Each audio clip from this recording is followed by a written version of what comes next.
Pemirsa sidang Komisi Etik Profesi KKEP Polri terhadap oknum anggota polisi yang diduga terlibat dalam aksi pemerasan kepada penonton Jakarta Warehouse Project atau DWP 2024 asal Malaysia kembali diselenggarakan hari ini.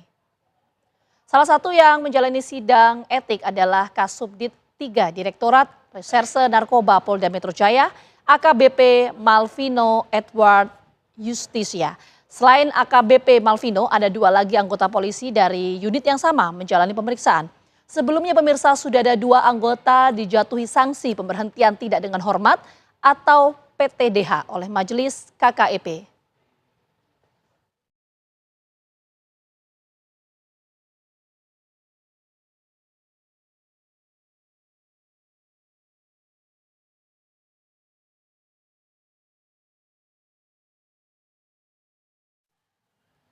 Pemirsa, berikut ini adalah sejumlah fakta dalam kasus pemerasan warga negara Malaysia di acara DWP 2024. Jumlah korban mencapai 45 orang.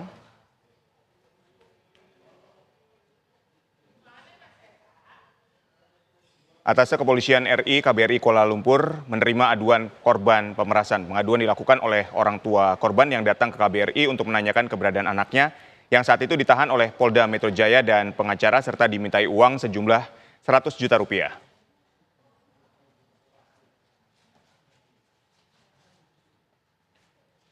Barang bukti pemerasan dalam kasus pemerasan WN Malaysia di acara DWP ini sebesar 2,5 miliar rupiah.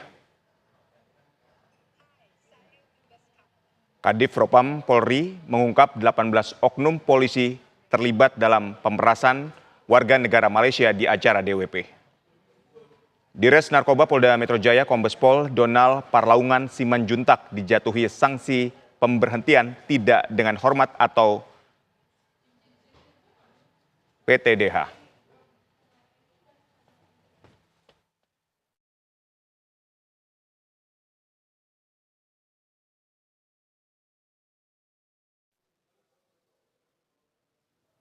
Informasi terkini dari Mabes Polri akan langsung disampaikan oleh reporter TV One Fatima Albar. Ya, Fatima, apakah sidang etik masih berlangsung hingga saat ini?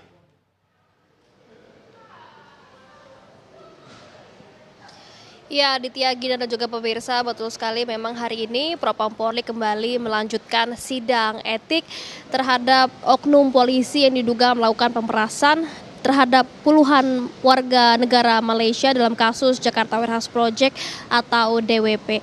Dan memang sidang etik ini sudah digelar sejak pukul 10 pagi tadi dan dikabarkan memang ada 3 oknum polisi yang menjalankan sidang etik hari ini, yang salah satunya adalah AKBP berinisial M. Dan nantinya memang kami masih menunggu pada pukul berapakah sidang etik ini akan selesai. Namun jika kita berkaca pada sidang etik sebelumnya, memang ini untuk sidang etik sebelumnya selesai pada pukul 12 malam dan diperkirakan untuk sidang etik hari ini juga akan baru selesai sekitar pukul 12 malam atau mungkin bisa selesai lebih malam daripada sidang etik sebelumnya. Dan kami masih menunggu pada pukul berapakah sidang etik ini akan selesai. Dan memang dikabarkan bahwa dalam kasus ini sudah ada 2 oknum polisi yang diberhentikan secara tidak hormat. Dan dikabarkan juga dari Kompolnas bahwa dalam kasus ini tidak hanya akan ada sidang etik saja,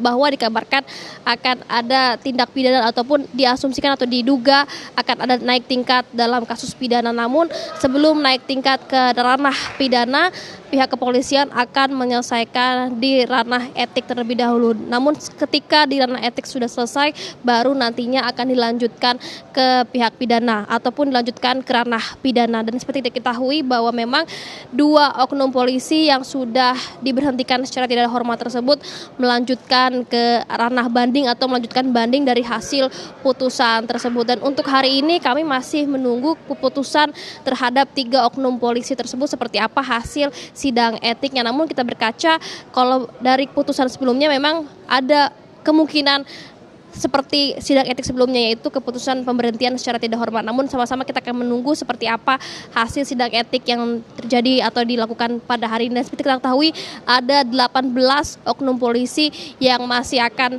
menunggu sidang etik yang akan dilanjutkan di Propam Polri. Sementara itu. Baik, kita nanti tunggu hasil sidang etik terhadap 3 oknum anggota Polri. Terima kasih Fatima atas laporannya. Sebelumnya pemirsa, 18 oknum anggota polisi melakukan pemerasan terhadap puluhan warga Malaysia saat konser DWP dengan barang bukti 2,5 miliar rupiah. Kompolnas mengapresiasi pemeriksaan etik terhadap oknum pelaku dan membuka kemungkinan ada tindak pidana.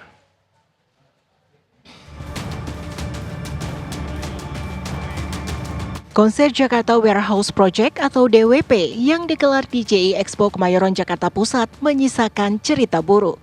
Sejumlah warga negara Malaysia yang menghadiri konser tersebut mengungkap keluhan di media sosial. Puluhan warga negeri jiran mengaku dipaksa menjalani tes urin di tengah konser. Mereka juga diminta menunjukkan paspor. Namun hingga acara berakhir, paspor mereka tidak dikembalikan karena harus membayar sejumlah uang, meski hasil tes narkoba negatif. Total jumlah korban 45 warga Malaysia dengan barang bukti berupa uang 2,5 miliar rupiah telah disita. 18 oknum polisi pelaku pemerasan kini diusut dalam pemeriksaan etik. Tentunya Mabes Polri telah menindaklanjuti melalui Divisi Propam Polri bahwasannya informasi tersebut dengan mengamankan terduga oknum yang bertugas pada saat itu. Jumlah terduga oknum personil yang diamankan sebanyak 18 personil, terdiri dari personil Polda Metro Jaya, Polres Metro Jakarta Pusat, dan Polsek Metro Kemayoran. Adapun personil yang diamankan oleh Divisi Propam Polri untuk selanjutnya akan dilakukan pemeriksaan lebih lanjut. Pasca insiden pemerasan, sejumlah oknum diberhentikan tidak dengan hormat. Kompolnas mengapresiasi akuntabilitas dalam pemeriksaan etik yang dilakukan oknum polisi. Dan ini kami apresiasi kepada Propam, ya, salah satu yang paling penting begini, itu ditelusurin dari segi perencanaan, artinya memang bagaimana itu bisa terselenggara, termasuk juga siapa yang menggerakkan atau yang memerintah, siapa yang diperintah, itu satu. Yang kedua, dari segi pelaksanaan, ya, hari pertama tanggal 13 siapa, 14 siapa, 15 siapa, melakukan apa, termasuk juga akhir pertanggungjawaban. Termasuk kalau di akhir ini pasca ini ya soal dana itu ditelusurin, dananya berapa, siapa yang terima, siapa yang menguasai, dititipkan kemana dan sebagainya. Apakah ini potensi terhadap pidana? Saya meyakini ini ada unsur pidananya. Kompolnas juga berharap dengan adanya sidang etik, kejadian serupa tidak terulang. Tim TV One mengabarkan.